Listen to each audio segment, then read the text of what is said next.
How do we section teeth in the aesthetic zone? Recently, we did a video and we sectioned a tooth in the anterior. And one of the comments was, well, I couldn't quite make out what you were doing there. Can you explain in a little bit more detail how we do that?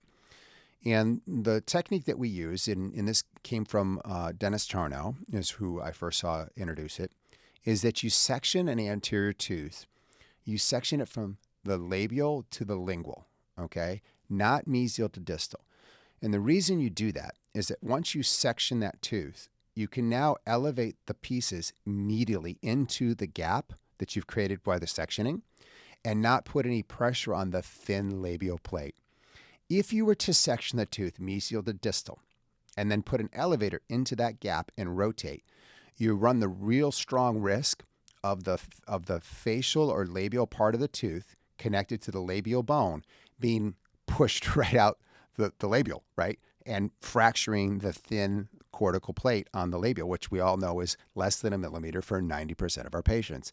Once that happens, it changes everything, because now you have a significant issue that you need to manage clinically. So you must do everything you can to prevent that from happening. And starting with, when you have to section the tooth, you make your incision with your handpiece from lingual to facial, and you cut it that way so that you can luxate and elevate into that space off of the lateral walls, which are thick. They have the teeth on either side typically, and you have no risk of pushing on that labial plate.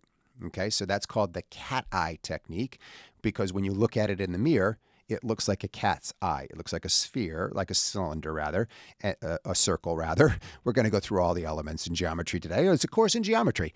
And so you make a circle, you draw a line up and down, it looks like a cat's eye. So the colloquial term is we're going to do the cat's eye. So how do we do it? We use this burr right here, okay? This is my favorite burr. It's called a needle burr. It comes in two different lengths. I have both of them in my practice. Why? Because sometimes you have limited openings and you need the shorter one. But sometimes you have a very long tooth and you need to get to the apex and you need the longer one. So I have them both. You keep them in a drawer separate with your gold stars. You say, those are my special burrs. You don't need them very often. Because remember, when we're extracting anterior teeth, 95% of them will come out with an ash forceps with rotational forces. And if you don't recall that, just go back and look at this video right here on tooth extractions. We talk about it extensively right there. So when you go in there with that Brasseler burr and you make that incision with this, it's very light because it's a thin burr. Don't put a lot of force on it. Let the burr do the work.